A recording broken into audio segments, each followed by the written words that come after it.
கனவெங்கும் தித்தித்தாய். அத்தியாயம் 1. காலை 6 மணி அலாரம் அதன் வேலையை காட்டி அலற, தர்ஷினி ஒற்றை கையை போர்வைக்குள்ளிருந்து வெளியே எடுத்து அலார கடிகாரத்தின் தலையில் அடித்து அதன் அலறலை நிறுத்தினாள். பின் போர்வையை முழுதாக விலக்கி கண்மூடியபடியே எழும்பி தன் படுக்கையின் பக்கவாட்டில் இருக்கும் கடவுள் ஐயப்பனின் திருவுருவத்தின் மீது பார்வையை செலுத்தி கண்களை திறந்தாள். கடவுள் ஐயப்பனை கண்டபடி படுக்கையை விட்டு கீழே இறங்காமலேயே தன் அன்றைய வேண்டுதலை முன்வைத்தாள். ஐயப்பா, உன் தயவால இன்றும் என்றும் எந்த பிரச்சனையும் நாண்டாம பாத்துக்கோ. வேண்டுதலை முடித்ததும் தன் பூ போன்ற பாதத்தை தரையில் வைத்தாள். அடுத்த அடியை எடுத்து வைத்து நடக்கவும் மறுநொடி அம்மா என்று அலறிக்கொண்டே கீழே விழுந்து கிடந்தாள். இவள் அலறல் சத்தம் கேட்டு இவளின் தாய் சமையல் அறையிலிருந்து அறக்க பறக்க ஓடி வந்தாள். 2 காலையும் 2 கைகளையும் விரித்து தரையில் பப்பரப்பா என கிடந்த தன் மகளை பார்த்த அன்னலட்சுமி விழுந்து விழுந்து சிரித்தாள். அம்மா என்ற கத்தலுடன், நீ எல்லாம் ஒரு பெத்த தாயா? பொண்ணு கீழே விழுந்து கிடக்குதே, கை முறிஞ்சிச்சோ கால் முறிஞ்சிச்சோன்னு பதட்டப்படாம கெக்க பெக்கன்னு சிரிச்சு கடுப்பேத்துறீங்களா என்னைய என்று கடுப்புடன் கேட்டாள். ஐயோ தர்ஷினி செல்லும், அம்மா நீ விழுந்ததுக்காக சிரிக்கலடா, நீ விழுந்து கிடக்குறியே ஒரு பொசிஷன், அது பார்க்கும்போது வடிவேலு காமெடி மாதிரி இருந்துச்சு கண்ணு. இரு அம்மா இப்ப தூக்கி விடுறேன். மெல்ல மெல்ல எந்திரி, ஏதாச்சும் அடிபட்டுச்சா கண்ணு? இப்ப கேளு, அதை இந்த சோடா பீமை வீட்டுக்குள்ள விடுறதுக்கு முன்னாடி யோசிச்சிருக்கணும். அம்மா கவனிக்கல கண்ணு, வழக்கம் போல கிச்சன் கதவு வழியா வந்திருப்பான். நான் தான் உங்க அப்பா வாக்கிங் போன உடனே முன் வாசல பூட்டிட்டு தானே வந்தேன். இருந்தாலும் அவனுக்கு தைரியம் தான் கண்ணு. நீ கீழே விழணுடனே தண்ணியை தரையில ஊத்தி வச்சுட்டு போயிட்டான் பாரு. அடப்போமா நீ வேற, அவன் தண்ணியை தரையில ஊத்த வரல, என் தலையில ஊத்த வந்தான். பக்கிக்கு கட்டில் எட்டாததுனால தரையில ஊத்திட்டு போயிருக்கான்.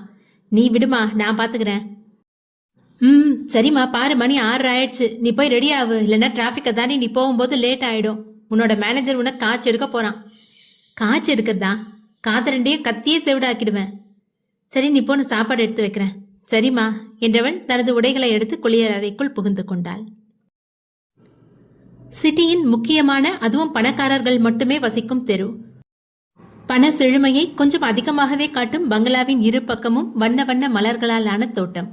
அதன் வாசனையை நுகர்ந்தவாறே தனது ஜாகிங் முடித்து தோட்டத்தில் போடப்பட்டுள்ள கல்லிருக்கையில் வந்த வந்தவன் இன்றும் அதே பேச்சை தன் தாய் துவங்காமல் இருக்க வேண்டும் என்று எண்ணிய மகேஷ் மெது மெதுவாக பூமிக்கு ஒளிபரப்பிக் கொண்டிருக்கும் வானத்தை வெறித்து பார்த்து கொண்டிருந்தான். வீட்டில் நடுக்கூடத்தில் வனிதா, என் பேச்சை கேட்காதுங்கிற முடிவுல தான் இன்னமும் இருப்பான், இவனை என்ன பண்ணி சம்மதிக்க வைக்க என்று தன் வாக்கில் புலம்பிய தன் மனைவியை பார்த்ததும் அவரிடம் வந்து அமர்ந்தார் வனிதாவின் கணவன் வெங்கடேஷ். வனி டார்லிங், உன் புலம்புல கேட்க முடியாம தான் உன் பையன் இன்னும் ஜாகிங் முடிஞ்சு வீட்டுக்கு வராம தோட்டத்திலே உட்காந்துருக்கான். இன்னும் இப்படியே புலம்பிட்டு இருந்தேன்னா வீட்டுக்கே வராம தனியா போனாலும் போயிடுவான். நான் இல்லாம என் பையனால ஒரு நாள் கூட இருக்க முடியாது. நீங்களே பார்க்க தானே செய்றீங்க, வெளிநாடு டீலிங்கா இருந்தாலும் என் பிள்ளை இருந்த இடத்துல இருந்தே தானே முடிக்கிறான். ஆமாமா, உன் பையன் பால் குடி மறக்காத பாப்பா பாரு, உன்னை விட்டு எங்கேயும் போகாம இருக்க. அவனை சின்ன வயசுல இருந்தே பார்த்துட்டே தானே வரும். மற்ற பசங்க மாதிரி அவனுக்கு வெளியில போய் என்ஜாய் பண்றதெல்லாம் பிடிக்காது. ஸ்கூல் விட்டா வீடு, அப்புறம் காலேஜ் விட்டா வீடு, இப்ப ஆபீஸ் விட்டா வீடு. சரியான சிறுமூஞ்சி. இவனோட அந்த 2 ஃப்ரெண்ட்ஸும் எப்படிதான் இவன் கூட இருக்காங்கன்னே தெரியல. சரியான போரிங்.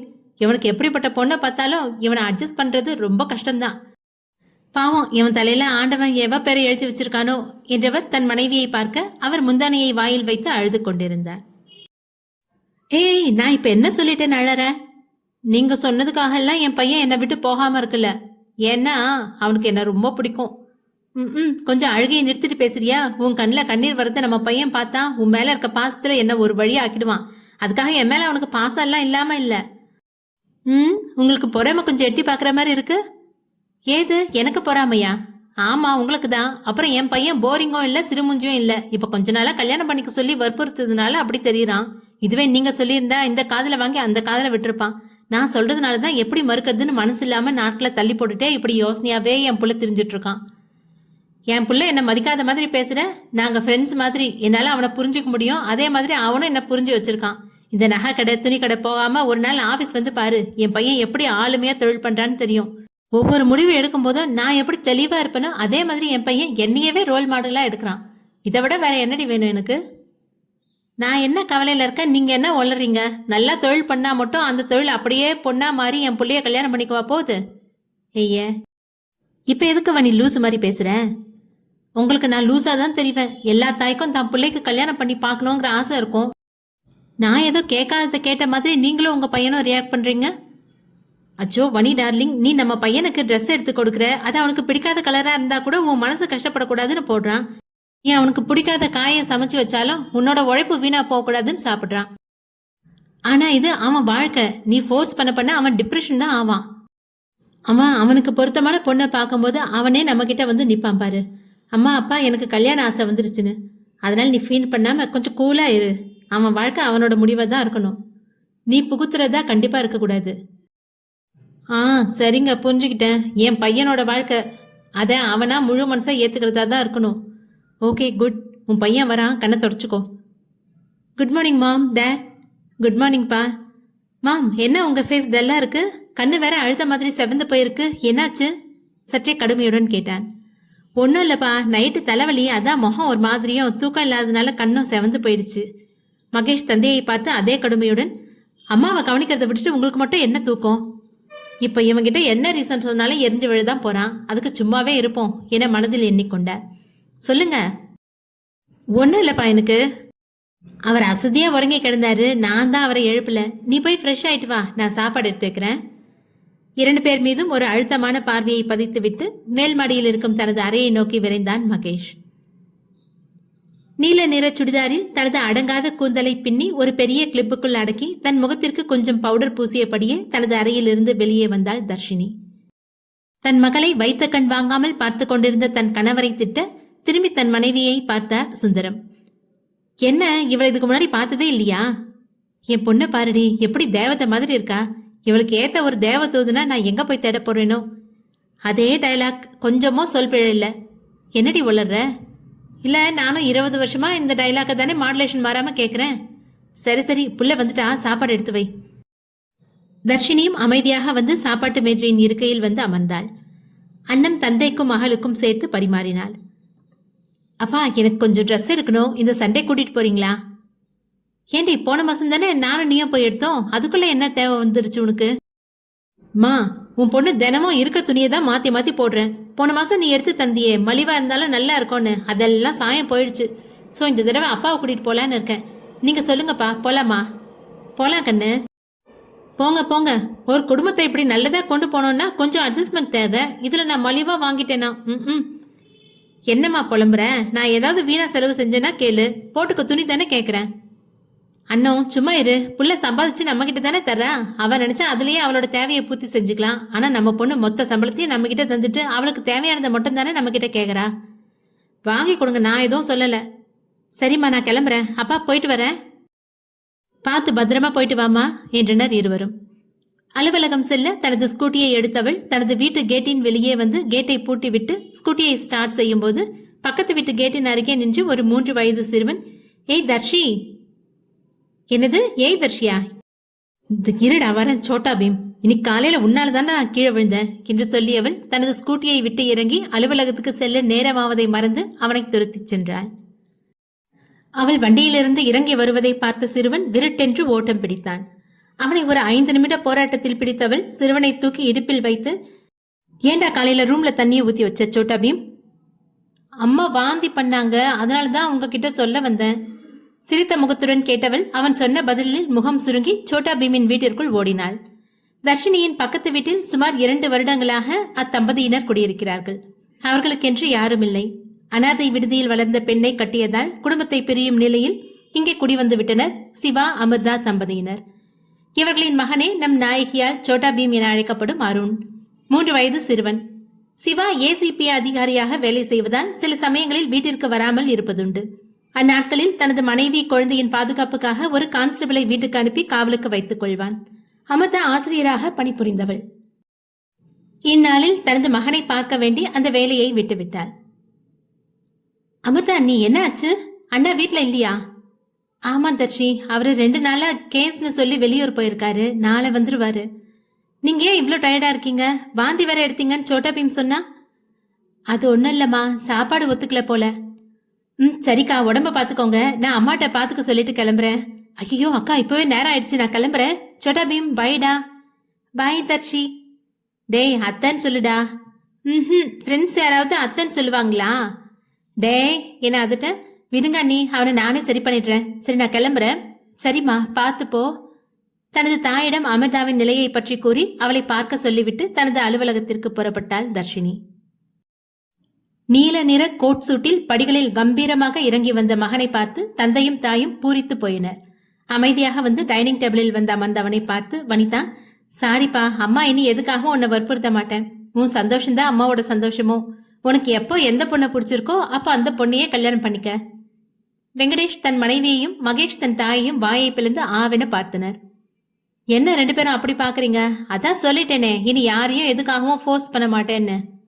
தந்தையும் மகனும் சாப்பாட்டை சிரித்த முகமாகவே உண்டுவிட்டு அவரவர் வேலைக்கு சென்றனர். தனது மகனின் கலையெழுந்த முகம் தனது சொல்லில் பிரகாசம் அடைந்ததை கவனித்த வனிதா, நாம் இந்த அளவுக்கு நம் பையனை மைண்ட் டார்ச்சர் பண்ணி இருக்கிறோம் என்று நினைத்து நொந்து போனார். இனி என்ன நடந்தாலும் மகனின் முடிவை ஏற்றுக்கொள்ளலாம் என தீர்மானமாக முடிவெடுத்துக் கொண்டார். வெங்கடேஷ், வனிதா என்ற பெயர்களை சுருக்கி விவி சாஃப்ட்வேர் சொல்யூஷன் என்ற பெயரை தாங்கி நிற்கும் அந்த சாஃப்ட்வேர் கம்பெனி தனது வளர்ச்சியால் 7 மாடி கட்டிடமாக உயர்ந்து நிமிர்ந்து நின்றது. ஹாரன் சத்தம் கேட்டு வாயர் கதவை அவசர அவசரமாக திறந்து தனது மரியாதையை செலுத்தினான் காவலாளி. காரினை கார் பார்க்கிங்கில் விட்டுவிட்டு கம்பீரமாக தனக்கே உரித்தான ஆளுமையுடன் தீவிர முகபாவத்துடன் நேர்கொண்ட பார்வையோடு தனது அறையை நோக்கி சென்றான் மகேஷ். அவனுக்கு மரியாதை செலுத்ததான் அலுவலகத்தில் எவரும் இல்லை. ஏனென்றால் 9 மணிக்கு ஆரம்பிக்கும் அலுவலகத்திற்கு 1 மணி நேரத்திற்கு முன்னதாக, அதாவது 8 மணிக்கே அலுவலகம் வந்திருந்தவன் தனது இருக்கையில் அமர்ந்து 2 மாதமாக நடந்த ப்ராஜெக்டை சரிபார்த்து கொண்டிருந்தான். அதில் சில ஃபைல்களின் சில பகுதிகளை மார்க் செய்தவன் அதை தனியாக எடுத்து வைத்தான். 1/2 மணி நேரம் கடந்திருக்கும். அவனது PA கரண் அறக்க பறக்க வேர்க்க விறுவிறுக்க ஓடி வந்தான். சார், ஒரு ஃபோன் பண்ணியிருந்தா நானும் சீக்கிரமாவே வந்திருப்பேன்ல. நத்திங் டு வரி, உங்க வேலையை பாருங்க மிஸ்டர் கரண். Okay sir. நேரம் காலை 9 மணி ஆக பணியாளர் அனைவரும் வந்திருந்தனர், ஒருவரை தவிர. மிஸ்டர் கரண், டைம் இப்போ 9ஆவது. ஸோ எல்லாரும் வந்திருப்பாங்க தானே? Yes sir. குட். அதோ ஓரமாக ஒதுக்கி வச்சிருக்கேனே ஃபைல்ஸ், அதை செக் அவுட் பண்ண உங்களை வர சொல்லுங்க. Okay sir. 5 நிமிடம் கழித்து தன் அறைக்கு வந்த PA கரனை கேள்வியாக பார்த்தான் மகேஷ். அவனை எதிர்கொள்ள தயங்கியவாறே நின்றிருந்தான் கரண். ஒய் சார், அந்த பொண்ணு இன்னும் வரல. வாட் சார், டைம் என்ன ஆகுது? 9:30 ஆகுது சார். 9:30 மணி ஆயும் ஆஃபீஸ்க்கு வரல. இதெல்லாம் என்ன கரண்? இன்னைக்கு ஈவினிங் சப்மிட் பண்ற 2 ஃபைல்ஸ் அதுல இருக்கு. வேலையும் ஒழுங்கா இல்ல, ஒழுக்கமும் இல்ல. அந்த பொண்ணு வந்த அடுத்த செகண்ட் என் முன்னாடி இருக்கணும், புரிஞ்சுதா? Yes sir. You go now. Okay sir. முகத்தில் கோபத்தை தேக்கி அதை இறக்கி வைக்க வழி தெரியாது தனது இருக்கையில் அமர்ந்து CCTVயை ஆராய்ந்தபடி அமர்ந்திருந்தான் மகேஷ். மணி 10 தாண்டும் தருவாயில் தன் ஸ்கூட்டியில் வந்தவளை பார்த்து ஏகத்துக்கும் கடுப்பானவன் அவளுக்கு இருக்கு வரட்டும் என்று நினைத்து கொண்டான். அவசரமாக ஓடி வந்தவள், இன்னைக்கு அந்த சிறுமுஞ்சு மேனேஜர் கிட்ட மாட்டாம இருக்கணும் ஐயப்பா, இந்த ஒரு வாட்டி உன் பிள்ளையை காப்பாத்துப்பா என்று மனதினுள் வேண்டிக் கொண்டாள். உள்ளே வந்தவள் தனது இருக்கையில் அமர்ந்த அடுத்த நொடியே தனது கேபினின் முன்னே மேனேஜர் நிற்பதைக் கண்டு திடுக்கிட்டு எழுந்தாள். தர்ஷினி சார், நீ வேலைக்கு சேர்ந்த இந்த 6 மாசத்துல ஒரு நாள் கூட நீ சரியான நேரத்துக்கு வந்ததே இல்லை. இருந்தாலும் நல்ல திறமைசாலியான பொண்ணா இருக்க போய் திட்டுறதோட சும்மா விட்டேன். ஆனா பல நாள் திருட ஒரு நாள் ஆகப்படுவான். அதுக்கேத்த மாதிரி நீயும் இன்னைக்கு செமையா மாட்டிக்கிட்ட. இனி அந்த கடவுளால கூட உன்னை காப்பாற்ற முடியாது. எனக்கு கிடைக்க வேண்டிய திட்டு PA-ஓட போச்சு. ஆனா உன்னை MD பார்க்கணும்னு வர சொல்லியிருக்காரு. அதை கேட்ட தர்ஷினி அதிர்ச்சியுடன், சார் நீங்களே என்ன திட்டுருங்க சார். அட போமா, நான் வாங்கின திட்டே இன்னும் காதுக்குள்ள கேட்டுக்கிட்டு இருக்கு. நீ டைம் வேஸ்ட் பண்ணாம அவரை போய் பாரு. நீ வந்த டைமை வேற நோட் பண்ணி வச்சிருப்பாரு. போ, சீக்கிரம் போ. இல்ல, நான் போக மாட்டேன். எனக்கு அங்க போக பயமா இருக்கு. நான் உங்ககிட்ட தான் திட்டு வாங்குவேன். அதுக்கு தான் என் மைண்டை நான் ப்ரிப்பேர் பண்ணி வச்சிருக்கேன். இந்த முறை அதிர்ச்சியாவது மேனேஜர் முறை ஆயிற்று. அதே நேரம் இவர்களின் அருகில் வந்த PA கரண், எக்ஸ்கியூஸ் மீ, நீங்க தானே மிஸ் தர்ஷினி சுந்தரம்? உங்களை MD பார்க்க வர சொன்னாங்க. தர்ஷினி தயக்கத்துடன், PA சார், MD ரூம் எங்க இருக்கு? மேனேஜரும் கரணும் அவளை அதிர்ச்சியுடன் பார்த்தவாறு நின்றிருந்தனர். ஏமா, நீ என்ன கேட்ட? MD ரூம் 3rd ஃப்ளோர்மா. ஓகே சார் என்றவள் 5வது தளத்திலிருந்து அவசரமாகவும் சற்று தயக்கத்துடனும் கூடவே பயமும் கலந்த கலவையில் லிஃப்ட் வழியாக 3வது தளத்துக்கு வந்தாள். தர்ஷினி இந்த வேலைக்கு சேர்ந்த நாள் முதல் இன்று வரை அவள் வேலை செய்த தளம் தவிர வேறெங்கும் சென்றதில்லை. இந்த தளம் அவள் வேலை செய்யும் தளம் போல் இல்லாமல் தனித்தனி அறைகளாக இருந்தது. ஒவ்வொரு அறையாக பார்த்தவள் 4வது அறை கதவில் MD மகேஷ் வெங்கடேஷ் என்ற போர்டை பார்த்தவள், ஓ இதுதான் MD ரூமோ என்று நினைத்து கொண்டவள் அறைக்கதவை தட்டாமல் தயக்கத்துடன் பார்த்து கொண்டிருந்தாள். தர்ஷினி நுழைவாயில் வழியாக வந்தது முதல் தற்போது தனது அறை வாயிலின் வெளியே நிற்பது வரை தனது இருக்கையில் அமர்ந்தவாறே CCTVயில் பார்த்து கொண்டிருந்தான் மகேஷ். இனியும் பொறுமை தாங்காதவனாக கமேன் என்று கர்ஜித்தான். அந்த கர்ஜனையில் உடல் அதிர்ந்த தர்ஷினி அனிச்சையாக கதவை திறந்து அறையின் உள்ளே சென்றாள். தர்ஷினி உள்ளே வந்த அடுத்த நொடி அவள் முகத்தில் ஃபைலை தூக்கி எறிந்தவன், யூ இடியட், வேலைக்கு வர நேரமா இது என்று கர்ஜனை குறையாமல் கத்தினான். அதில் மிரட்சி அடைந்தவளுக்கு பேச நான் எழவில்லை. உன்கிட்ட தானே கேட்டேன். இல்ல சார், பக்கத்து வீட்டு அக்கா. வாட்? பக்கத்து வீட்டு அக்காக்கு உடம்பு முடியல, அதனால. Stop stop. மிடில் கிளாஸ்க்கே உண்டான சில்லி ரீசன். பக்கத்து வீடு பலாமரத்து வீடுன்னு என்று முனகியவன், அந்த 2 ஃபைல்ஸை இன்னைக்கு எனக்கு கிளியர் பண்ணி தர. Get lost. தர்ஷினி தட்டு தடுமாறி அந்த ஃபைல்ஸை எடுத்தவள் திரும்பியும் பார்க்காது அந்த அறையை காலி செய்தாள். தனது தளத்தை அடைந்தவள் கண்ணில் வழிந்த கண்ணீரை அழுந்த துடைத்து தனது பணியை மேற்கொள்ளச் சென்றாள். தனது கேபினில் வந்து அமர்ந்தவள் சிஸ்டத்தை ஆன் செய்து ஃபைலை விரித்தவாறு அப்படியே அமர்ந்திருந்தாள். பக்கத்து கேபினில் அமர்ந்திருந்தாள் தர்ஷினியின் கல்லூரி தோழி தேவிகா. இருவரும் கல்லூரியில் சேர்ந்த கொஞ்ச நாளிலேயே நல்ல தோழிகளாக மாறியிருந்தனர். தேவிகாவின் பெற்றோர் ராம், சுதா, தம்பி ரஞ்சித். இவர்களும் தர்ஷினி குடும்பத்தை போன்று நடுத்தர குடும்பத்தினர்தான். தர்ஷினி மற்றும் தேவிகா கல்லூரி முடித்தவுடன் தங்களது திறமையால் இந்த வேலையை பெற்றனர். தனது தோழியின் வாடிய முகத்தையும் கலங்கிய கண்களையும் கண்டவள் அவளது மனநிலையை மாற்றும் வகையில் பேச ஆரம்பித்தாள். தர்ஷி, நம்ம எம்டி எப்படி இருக்காரு? சாக்லேட் தந்தாரா? தர்ஷினி மனதிலே அவளை தாளித்தவாறு, என்னை பார்த்தா உனக்கு எப்படி தெரியுது என்று கேட்டு விம்மி அவளை, அவர் எவ்வளவு ஹேண்ட்ஸம், நம்ம நினைச்சா கூட அவரை பார்க்க முடியாது. அப்படி இருக்கும்போது அவரே உன்னை பார்க்க கூப்பிட்டு இருக்காரு. அதுவும் இல்லாம நீயும் அவரும் ஒரே கலர்ல தான் இன்னைக்கு ட்ரெஸ் போட்டிருக்கீங்க. அதான் சேம் ஸ்வீட்னு சொல்லி சாக்லேட் தந்தாரான்னு கேட்டேன். தர்ஷினி அவளை உஷ்ண பார்வை பார்த்து, என்னை அவர் வேலை விட்டு தூக்காததே அந்த ஐயப்பன் புண்ணியோன்னு இருக்கேன் என்று எம்டி அறையில் நடந்ததை சொல்லிய பின், இந்த ஃபைல்ஸ் 2ஐயும் ஈவினிங்குள்ள கிளியர் பண்ணி கொடுக்கணுமாண்டி. என்ன முகத்திலேயே வீசினாரு?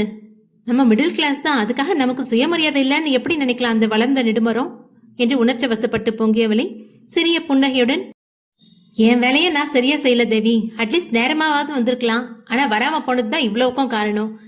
அமிர்தா அக்காக்கு வாந்திடி, அதான் அவங்கள பார்த்துட்டு வந்தேன். இருந்தாலும் அந்த நெடுமரம் கொஞ்சம் ஓவரா தான் பிஹேவ் பண்ணியிருக்குடி. சரி விடுடி, வேலையை பாரு, எனக்கும் வேலை இருக்கு. ஆமாமா, சீக்கிரம் வேலையை முடி, இல்லைன்னா கம்ப்யூட்டரை தூக்கி எறிய போறான். ஃபைல்ஸா இருக்க போய் சேதாரம் இல்லாம திரும்பி வந்துட்ட. கம்ப்யூட்டர்னா மண்டை பொழந்துரும். சிரித்த தர்ஷினி, மைண்ட் டிஸ்டர்ப்டா இருந்துச்சுடி, இப்பதான் கொஞ்சம் ஃப்ரீயா இருக்கு. தனது தோழி தர்ஷினி மனதின் கலக்கம் நீங்கி வேலையில் மூழ்க திருப்தியுடன் தனது வேலையை பார்க்க ஆரம்பித்தாள் தேவி. 3வது தளத்தில் 3 பெரிய அறைகளும் மீட்டிங் ஹாலும் இருந்தது. அந்த 3 அறைகளும் விவி கம்பெனியின் ஓனர்களான 3 பேருக்கு சொந்தமானது. அதில் முதல் 2 அறைகளை மகேஷின் நண்பர்களும் பார்ட்னருமான பிரவீன் மற்றும் காட்வின் அவர்களின் அலுவலக அறையாக இருந்தது. 3வது அறையை மீட்டிங் ஹாலாகவும் 4வது அறை மகேஷின் அறையாகவும் வடிவமைத்துக் கொண்டனர். 11 மணிக்கு அலுவலகம் வந்த அவனது நண்பர்கள் இருவரும் நேராக தங்களது அறைக்கு செல்லாமல் மகேஷின் அறையை நோக்கி வந்தனர். டேய் மகி, என்னடா இன்னைக்கு ஒரு பொண்ணை கூப்பிட்டு காய்ச்சி எடுத்தியா? பாத்தியா மச்சான், அந்த பொண்ணு கூட பேச சார் 7 நிமிஷம் எடுத்திருக்கானா? மகேஷ் அவர்களை பார்த்து எந்த எதிர்வினையும் காட்டாமல் தன் பணியை தொடர்ந்தான். இருந்தும் அவன் நண்பர்கள் அவனை விடுவதாக இல்லை. எனக்கு ஒரு டவுட் மச்சி, நீ கோவப்படுற அளவுக்கு அந்த பொண்ணு நடந்திருக்கு, ஆனாலும் நீ ஏன் அவளை வேலையை விட்டு அனுப்பல? அதன இதே ரீசனுக்காக இவன் எத்தனை பேரை வேலையில இருந்து தூக்கி இருப்பான்.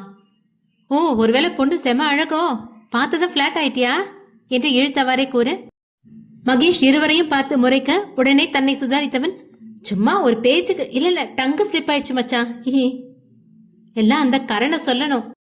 வந்த உடனே வத்தி வச்சிருக்கான் இடியட். டே, அவன் எங்களுக்கும் பிஏ தான்.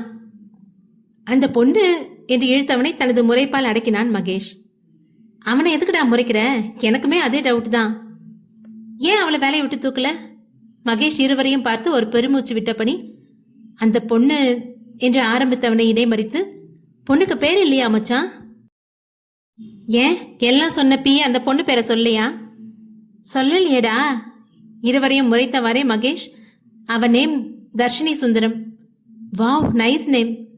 காட்வின் அவன் முதுகில் ஓங்கி ஒரு அடி அடித்து, டேய் அவனை சொல்ல விடண்டா. சாரி மச்சி, யூ கண்டினியூ. அவர் ரொம்ப கிளவர்டா. வாட்? நீ ஒருத்தங்கள புகழறியா? என்னால் நம்பவே முடியல. இந்த உலகத்துல உன்னை விட பெஸ்ட் யாரும் இல்லைன்னு சொல்லுவ. அதுவும் இல்லாம உன்னை நீயே புகழ்ந்துப்ப. இப்ப என்னடானா நீ ஒரு பொண்ணை, அதுவும் உனக்கு கீழே வேலை பார்க்குற பொண்ணை புகழற. I can't believe this. ஆமாண்டா மச்சி, எனக்கும் இது ஆச்சரியமா தான் இருக்கு. மகேஷ் கடுப்புடன், டேய் 2 பேரும் கிளம்புகடா, இன்னைக்கு ஈவினிங் மீட்டிங் இருக்கு, போய் வேலையை பாருங்க. டேய், இப்ப எதுக்கு காண்டாகிற? உண்மை தானே சொன்னோம். The world number 1 hacker mister Mahesh Venkatesh ஒரு சின்ன பொண்ணை புகழறாரு. டேய் நிறுத்துறீங்களா, இல்ல வெளியில பிடிச்சி தள்ளவா? இப்படி கத்துறதை நிறுத்திட்டு மேட்டரை சொல்லு, அப்புறம் நாங்களே கிளம்பி போயிடுவோம். விடா கண்டனுங்க என முனகியவாறே அவ ரொம்ப கிளவர்ரா. அவளோட கோடிங் நாலேஜ் செமையா இருக்கு. ஒரு பேச்சுலர் டிகிரி முடிச்ச பொண்ணுகிட்ட நாம எதிர்பார்க்குற திறமையை விட இவகிட்ட 100% அதிகமாவே இருக்கு. இவளுக்கு இருக்கிற திறமைக்கு மாஸ்டர் டிகிரி மட்டும் படிச்சா நம்ம எதிரிலேயே ஒரு பில்டிங் போட்டு பிசினஸ் ஸ்டார்ட் பண்ணி நமக்கே டஃப் கொடுப்பா. அதுவும் இல்லாம அவளோட ஃபைல்ஸ் செக் பண்ணும்போது தான் தெரிஞ்சது 10 லைன் கோடிங்க ஒரே லைன்ல கொண்டு வந்திருக்கா. அவளே சில இடத்துல ஒரு சில ஃபார்முலா கிரியேட் பண்ணி எழுதுறாடா. அவளோட ஃபார்முலாஸ் ஒர்க் ஆகுறத பார்க்கும்போது எனக்கே கொஞ்சம் ஷாக்காக தான் இருக்கு. அவளை பார்க்கும்போது எனக்கு என்ன பார்க்குற மாதிரியே ஃபீல் ஆகுதுடா. என்னோட கெஸ்ஸிங் கரெக்டாக இருந்தா நான் கொடுத்த 2 ஃபைல்லையும் அவளுக்கு கிளியர் பண்ண 2 ஹவர்ஸ் மட்டும் போதும். வேற யாரா இருந்தா கூட, ஏன் நீங்களா இருந்தா கூட ஈவினிங் 5 மணிக்கு முன்னாடி அதை கிளியர் பண்ண முடியாது. அதனால தான் அவளை கூப்பிட்டு என்கரேஜ் பண்ணி அவளோட மிஸ்டேக்கை நானே கரெக்ஷன் பண்ணிக்கலாம்னு நினச்சி தான் அவளை மீட் பண்ண வர சொன்னேன். ஆனால் அவள் லேட்டாக வந்து என்னோட மூடை மொத்தமாக ஸ்பாயில் பண்ணிட்டா. ச்சே, அப்போ அவளை லேடி மகேஷ்னு சொல்ல வர அப்படித்தானே என்று சொல்லிவிட்டு மகேஷின் முறைப்பை வாங்கி கொண்டான் பிரவீன். தர்ஷினி மேல் படிப்பை மட்டும் முடிச்சால்னா அவளுக்கு நல்ல எதிர்காலம் இருக்குன்னு சொல்ற. நம்ம ஏன்டா அந்த பொண்ணை ட்ரெயின் பண்ணக்கூடாது என காட்வின் கேட்க, அவள் அந்த ஸ்டேஜை தாண்டி பல நாள் ஆயிடுச்சுடா. அப்படிங்கிற? நான் அவளை ஃபாரின் கிளைண்ட் கிட்ட இன்ட்ரோ பண்ணட்டா? இது அவளோட எதிர்காலத்துக்கு உதவியா இருக்கும். நோ, அவள் என் கம்பெனி ஸ்டாஃப், எனக்கு கீழே தான் ஒர்க் பண்ணணும். என்னடா சொல்ற? ஒருவேளை அந்த பொண்ணு மேற்படிப்பு என்று தொடங்கியவனை இடைமறித்து, அதுக்கு வாய்ப்பே இல்லை. அவள் மிடில் கிளாஸ் ஃபேமிலிடா. அவளோட அப்பா ஒரு தனியார் மருத்துவமனையில் கம்பவுண்டராக இருக்காரு. மாதம் 10 இல்லை 15,000 சம்பளம் வரும். அம்மா ஹவுஸ் ஒய்ஃப். பேங்க்ல லோன் எடுத்து தான் பேச்சுலர் டிகிரி முடிச்சிருக்கா. ஸோ லோன் அடைக்க கட்டாயம் வேலைக்கு போய் தான் ஆகணும். இந்த கம்பெனியில் வேலை கிடைச்சதே ஏதோ பெரிய லக்குன்னு நினச்சிட்டு இருக்கா. இதை தாண்டி யோசிக்க தெரியாத மிடில் கிளாஸ் மென்டாலிட்டி அவளோடது. அவளோட திறமை அவளுக்கே தெரியல. ஸோ நாம யூஸ் பண்ணிக்க போகிறோம். டேய், அவளை யூஸ் பண்ணுறதை விட்டுட்டு இப்போ என்ன யூஸ் பண்ணணுமோ அதை யூஸ் பண்ணுங்கடா என்று பிரவீன் சொல்ல, வாட் என மகேஷ் கேட்க, என்னடா புலம்புற என்று காட்வினும் கேட்க, புலம்புறேனா? பசியில வாய் தன்னால குளறுதுடா. டைம் 2 ஆயிடுச்சு. நீங்க போய் சாப்பிடுங்க. நான் 1/2 hour லேட்டா வரேன். எது லேட்டா வரியா? நோவே, இப்பவே எங்க கூட வந்து சாப்பிடுற என அவனை இழுத்து சென்றனர் தோழர்கள் இருவரும். அலுவலக உணவகத்தில் தர்ஷினியும் தேவியும் அமர்ந்து உணவருந்தி கொண்டிருந்தனர். ஏண்டி இவ்வளோக்குள்ள உட்காந்துருக்க? வேலையை முடிச்சிட்டியா இல்லையா? அதெல்லாம் 12:30க்கே முடிச்சுட்டேன். உன் திறமைக்கு நீ இங்க விருக்க வேண்டிய ஆளே இல்லை தர்ஷி. இப்போதைக்கு இது போதும் தேவி. வீட்டு கஷ்டம் என்ன எதையும் யோசிக்க விடலடி. நீ ஏண்டி வேலை பார்த்துக்கிட்டே படிக்கக்கூடாது? கரஸ்ல பிஜி அப்ளை பண்றியா? அதை மட்டும் முடிச்சிட்டேன்னா பெரிய பெரிய கம்பெனியில வேலை கிடைக்கும், கை நிறைய சம்பளம் கிடைக்கும். பிஜி முடிச்சாதான் பெரிய பெரிய கம்பெனி, கை நிறைய சம்பளம், அதெல்லாம் சும்மா பேச்சுக்கடி. நல்ல திறமை இருந்தாலே போதும். என்னால இந்த ஒரு டிகிரியை வச்சுக்கிட்டே மேலே வர முடியும்.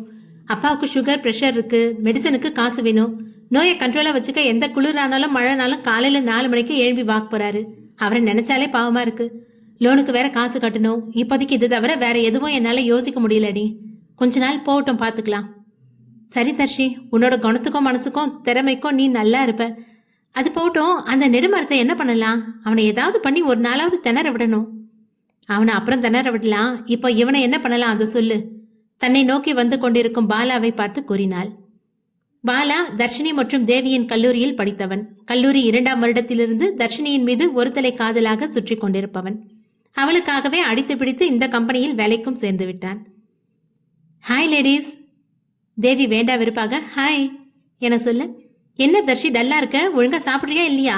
இல்ல உன்னோட சாப்பாடையும் சேர்த்து இவ சாப்பிட்றாளா என தேவியை கை காட்டி கூறினான். என்னை பார்த்தா டல்லா இருக்க மாதிரியா தெரியுது. எதுக்கு இப்ப கோவப்படுற? இன்னைக்கு மொத்த ஆபீஸ்க்கும் நீ தான் ஹாட் நியூஸ். வாட்? ஆமா தர்ஷி, நீ எம்டி ரூம் வரைக்கும் போயிருக்கியாமே, கொஞ்சம் திரும்பி பாரு. எல்லாரும் உன்னதான் ஆச்சரியமா பாக்குறாங்க. ஆமாண்டி, எல்லாரும் உன்னதான் பாக்குறாங்க. நான் என்ன ஜெயிலுக்கா போயிட்டு வந்தேன்? எம்டி ரூமுக்கு தானே போயிட்டு வந்தேன். இதுக்கே இவளுங்க இந்த ரியாக்ஷன் கொடுத்துட்டு இருக்காளுங்க. அது பார் தர்ஷி, ரெட் கவுன் போட்டிருக்காளே ஒரு பொண்ணு, அவ பேர் ரக்ஷா. மகேஷ் சாரோட ஜூனியர். அவரோட கல்லூரியில படிச்சு அவருக்காகவே இந்த கம்பெனியில ஜாயின் பண்ணியிருக்காளாம். சார் உன்னை மீட் பண்ணோன்னு அழைச்சதும் அவளால் தாங்கிக்க முடியல. அவளும் சாரை மீட் பண்ண 1 வருஷமா முயற்சி பண்ணிட்டு தான் இருக்கா. ஆனா இது வரைக்கும் மீட் பண்ணவே இல்லை. இதுல மேடத்துக்கு லவ் வேற.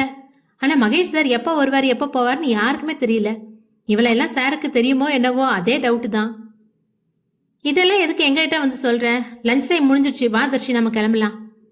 தர்ஷி, பாலா அழைக்க, டைம் ஆயிடுச்சு, பாய் பாலா.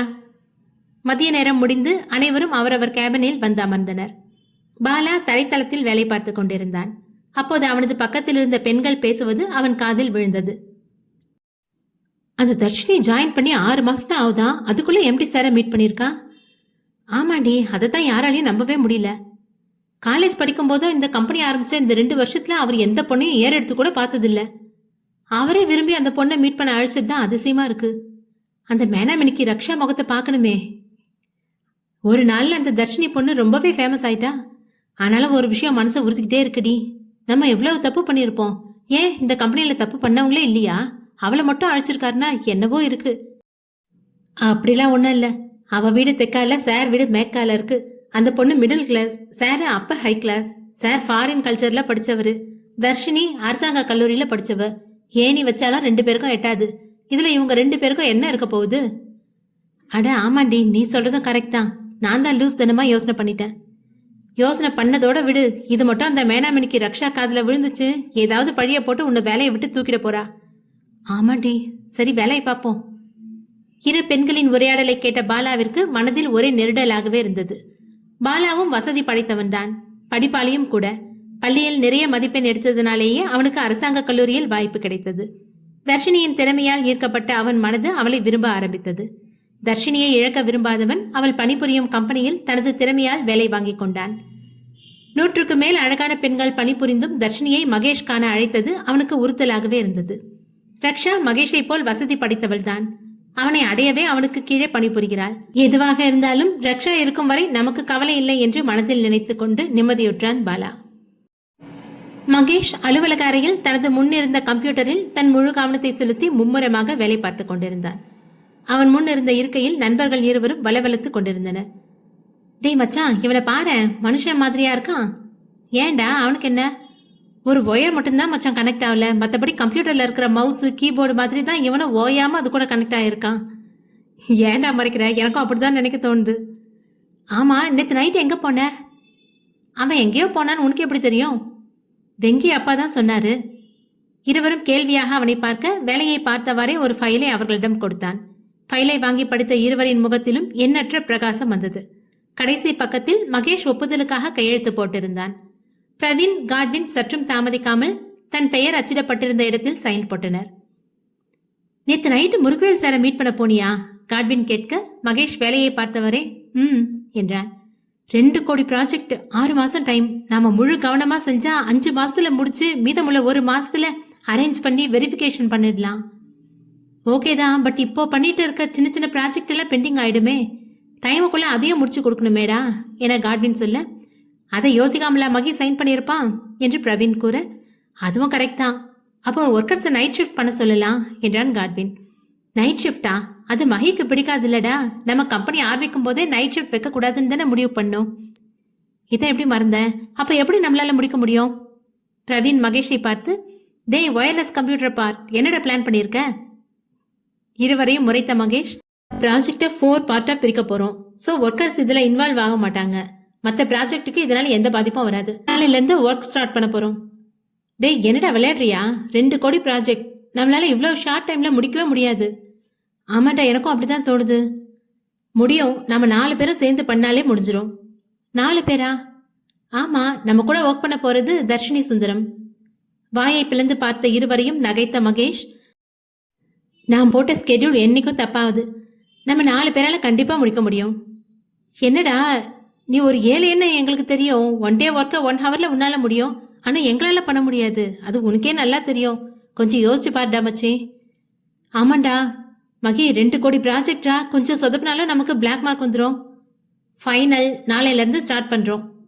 என்னடா ப்ராஜெக்டை 4ஆ பிரிச்சுட்ட, நாளைக்கே ஸ்டார்ட் பண்ண போறோம். அப்புறம் நைட் ஷிஃப்ட் பத்தி இனி பேச்சு உங்களுக்குள்ள வரக்கூடாது. சாரிடா மச்சான். எங்கடா அந்த லேடி மகேஷ்? என்னமோ மதியமே வருவான்னு சொன்ன, இன்னும் காணல. 5 மணிக்கு ஷிஃப்ட் முடிஞ்சிடும், இப்பவே 4:45 ஆயிடுச்சு. இதோ பாருங்கடா என்று கூறி மதியத்திலிருந்து பதிவான சிசிடிவி பதிவை காட்டினான். அதில் தர்ஷினி தனது செல்போனில் கார்ட்டூன் ஷோ பார்த்து மௌனமாக சிரித்துக் கொண்டிருந்தாள். மொபைல் யூஸ் பண்ணிட்டு இருக்கா, இந்த மேனேஜர் என்ன பண்ணிட்டு இருக்கான் என்று கடுக்கடுத்தான் காட்வின். அவ வேலையை முடிச்சிருப்பா, அதனால்தான் மொபைல் யூஸ் பண்றான்னு நினைக்கிறேன். கரெக்டா என்றான் மகேஷ். 5வது தளத்தில், டைம் 4:50 ஆகுதுரி, போய் ஃபைலை குட்ரி. போறேன். அப்புறம் அந்த நெடுமரத்தை ஏதாவது பண்ணணும். அவர் அப்புறம் பார்த்துக்கலாம். இப்ப பாலாவை தான் ஏதாவது பண்ணி என் வழியில இருந்து தூரம் அனுப்பணும். பார்த்துக்கலாம் விட்ரி, நம்மள மீறி எதுவும் நடக்காது. அதனை பார்த்துக்கலாம். சரி, நான் போய் ஃபைலை சப்மிட் பண்ணிட்டு வந்துடுறேன். நான் வரதுக்குள்ள டைம் ஆயிடுச்சுன்னா நீ கிளம்பு, ஓகேவா? ஓகேடி. தர்ஷினி ஃபைலை எடுத்துக்கொண்டு 5வது தளத்திலிருந்து 3வது தளத்திற்கு வந்தாள். காலையிலிருந்த தயக்கமும் பயமும் இல்லாமல் ஒருவித நிமிர்வுடனும் தைரியத்துடனும் உள்ளே வந்தாள். May come in sir? Yes come in. அறையின் உள்ளே வந்த தர்ஷினி அங்கே அமர்ந்திருந்த பிரவீன் மற்றும் காட்வினை பார்த்து சிறிதாக புன்னகைத்தவள் மகேஷை பார்த்தவுடன் தனது முகத்தை கடுமையாக வைத்துக் கொண்டாள். மகேஷ் அவளின் முக மாறுதல்களை கவனித்துக் கொண்டுதான் இருந்தான். இந்தாங்க சார், ஃபைல் முடிச்சிட்டேன் என்று கூறி அவன் முன் இருந்த மேஜை மீது வைத்தாள். தேங்க்யூ சார் என்று கூறி திரும்பியவளை சற்று குரலை உயர்த்தி அழைத்தான். 1 மினிட். எஸ் சார் என்று அவன் முகம் பார்த்து நின்றாள். எப்போ முடிச்ச? ஒருமையில் பேசியவனை நண்பர்கள் இருவரும் மட்டுமல்லாது தர்ஷினியும் சற்று அதிர்வுடனேயே பார்த்தாள். தனக்கு ரொம்ப நெருங்கிய உறவுகளை மட்டுமே மகேஷ் ஒருமையில் அழைப்பான் என்பதை அறிந்திருந்த நண்பர்கள் அவனை சற்று குழப்பத்துடனே பார்த்தனர். அதை எதையும் கண்டு கொள்ளும் கவனத்தில் அவன் இல்லை. சார், உன்கிட்ட தான் கேட்டேன், எப்போ முடிச்ச? இப்பதான் சார். நான் கேட்டா உண்மையை மட்டும்தான் சொல்லணும். இப்ப சொல்லு, எப்போ முடிச்ச? அவனது குரலில் இருந்த கடுமையை கண்டு மிரண்டவள் சற்று தயங்கியவாறே, மதியமே முடிச்சிட்டேன் சார். அப்ப எதுக்கு இப்போ சப்மிட் பண்ற? நீங்க தான் ஈவினிங் சப்மிட் பண்ண சொன்னீங்க சார். அவளது பதிலில் சத்தமாக சிரித்து மகேஷின் முறைப்பில் தங்களது வாய்க்குள்ளே சிரிப்பை அடக்கிக் கொண்டனர் நண்பர்கள் இருவரும். நாளைக்கு ஒரு முக்கியமான ப்ராஜெக்ட் ஸ்டார்ட் பண்றோம். அதுல நீயும் ஒரு மெம்பர். ஸோ நாளையில இருந்து 6 மாசம் வரைக்கும் உன்னோட கேபின் இந்த தளத்துல தான் இருக்கும். நீ நேரா எங்கேயே வந்துரு. ப்ராஜெக்டுக்கான சோர்ஸ் கரண் தருவான். Okay sir. ஓகே, நீ கிளம்பலாம். தர்ஷினி கிளம்பி கேபின் வரும்போது அவளது தோழி தேவிகா இல்லை. இவளும் அவளது கைப்பையை எடுத்துக்கொண்டு அவ்விடம் விட்டு அகன்றாள். மகேஷின் அலுவலக அறையில், என்னடா மச்சான் இப்படி சொல்லிட்ட? அந்த பொண்ணு 1 டைம் இங்க வந்ததுக்கே ஆஃபீஸ் ஸ்டாஃப் மொத்த பேரும் ஒரு மாதிரி அவளை பார்த்தாங்க. இதுல 6 மாசம் இங்க ஒர்க் பண்ணா எனக்கு ஏதோ நடக்க போறது மாதிரி என் 7வது அறிவு சொல்லுது மச்சி. இப்பவே எவனுக்கும் அந்த பொண்ணுக்கும் சம்திங்னு பேசிக்கிறாங்க. Enough idiots.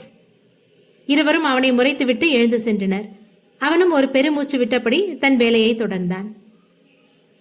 தர்ஷினி அலுவலகத்திலிருந்து கிளம்பியவள் சாலையில் கவனம் சிதற, இப்படியே போனால் மண்டை உடையறது நிச்சயம் என்று எண்ணி வீட்டுக்கு போற வழியிலிருந்து ஐயப்பா கோயிலுக்குள் நுழைந்தாள். அவளது மனது கொஞ்சம் அமைதி அடைந்து இன்று நடந்ததை சிந்திக்கத் தொடங்கினாள். காலை அவன் முன் அவமானப்பட்டு கண்கலங்கி நின்றதும், மாலை அவன் பக்கத்தில் வேலை செய்ய அழைத்ததும் என்று எண்ணியவள் அலுவலக பெண்கள் பொறாமையாக பார்த்ததை நினைக்க நினைக்க 3வது தளத்தில் பணிபுரிய சற்று தயக்கம் தொற்றிக் கொண்டதைப் போல் உணர்ந்தாள்.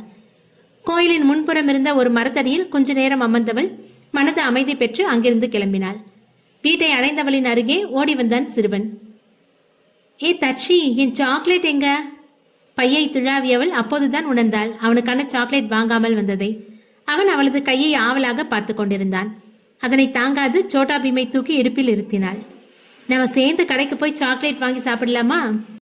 ஹை ஜாலி, போலாம் போலாம். இவர்களின் உரையாடலை கேட்டுக்கொண்டே வந்த அமிர்தா, அதெல்லாம் வேணா, ஒரு நாள் சாக்லேட் சாப்பிடாம இருந்தா எதுவும் ஆகாது என்று கூறி அவளிடமிருந்து அவனை வாங்கி கொண்டாள். அமிர்தாவின் முகத்தில் அடித்து, நான் போவேன் என்று பிடிவாதம் பிடிக்க ஆரம்பித்தான் சோட்டா பீம். விடு அமிர்தா, அவன் போயிட்டு வரட்டும் என்றார் அன்னலட்சுமி.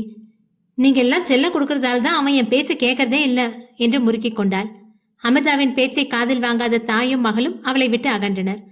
தர்ஷினி முன்பகுதியில் சோட்டா பீமை நிற்க வைத்து தானும் இருக்கையில் அமர்ந்து கடை தெருவை நோக்கி சென்றாள். பேக்கரி அருகே சென்று வண்டியை நிறுத்தியவள் சோட்டா பீமை கூட்டிச் சென்று அவன் விரும்பிய சாக்லேட்டும் கேக்கும் வாங்கியவள் அங்கிருந்து கிளம்பினாள்.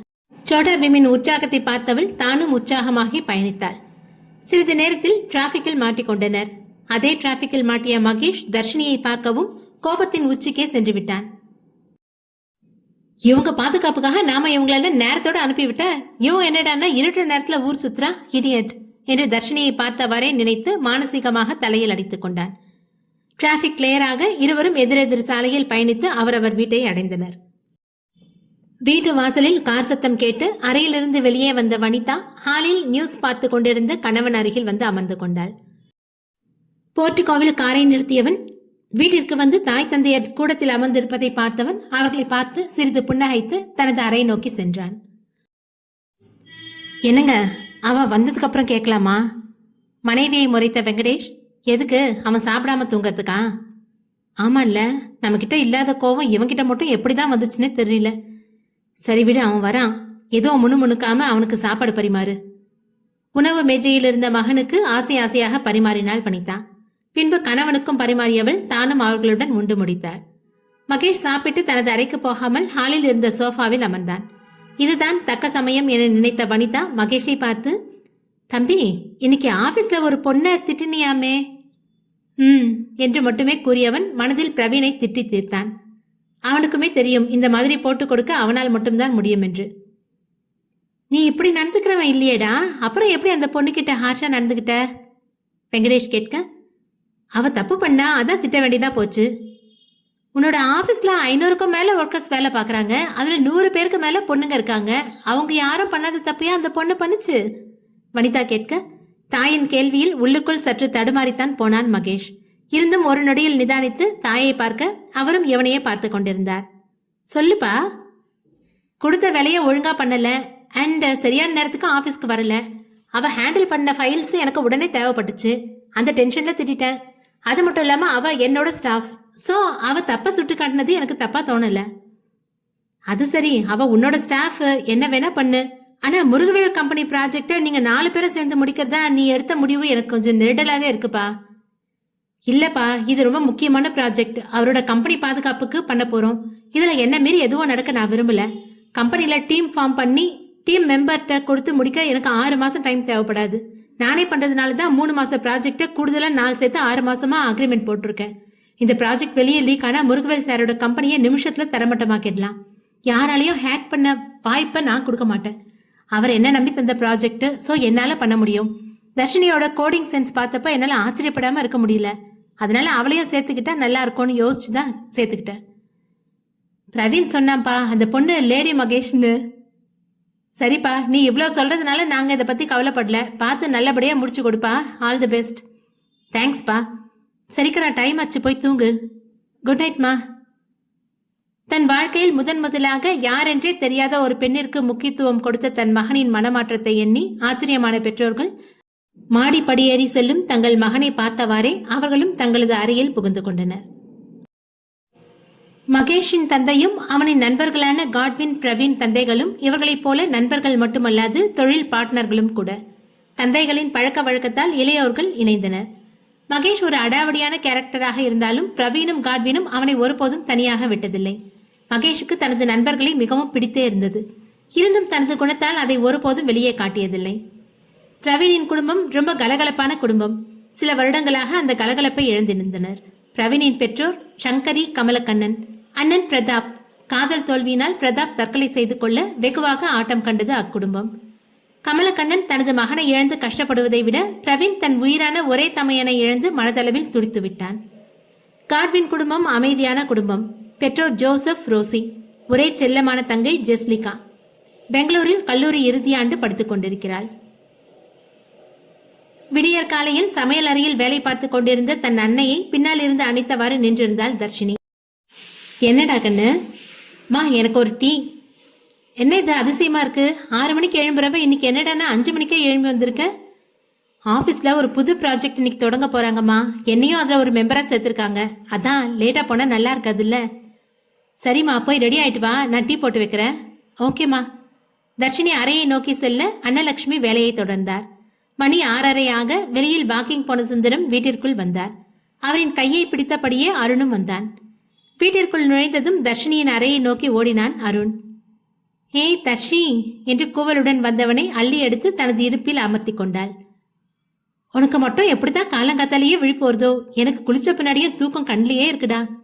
இதை கேட்ட அருண் இரு கையையும் வாயில் வைத்து சிரிக்க, நல்லா சிரிடா, இன்னும் கொஞ்ச நாள் தான், அதுக்கப்புறம் நீயும் ஸ்கூலுக்கு போக ஆரம்பிச்சிருவ. அப்போ எப்படி நீ சீக்கிரம் எழுந்துக்கிறேன்னு நானும் பார்க்குறேன். அப்போவும் நான் சீக்கிரமே தான் எழுவேன். ஏன்னா நான் குட் பாய்.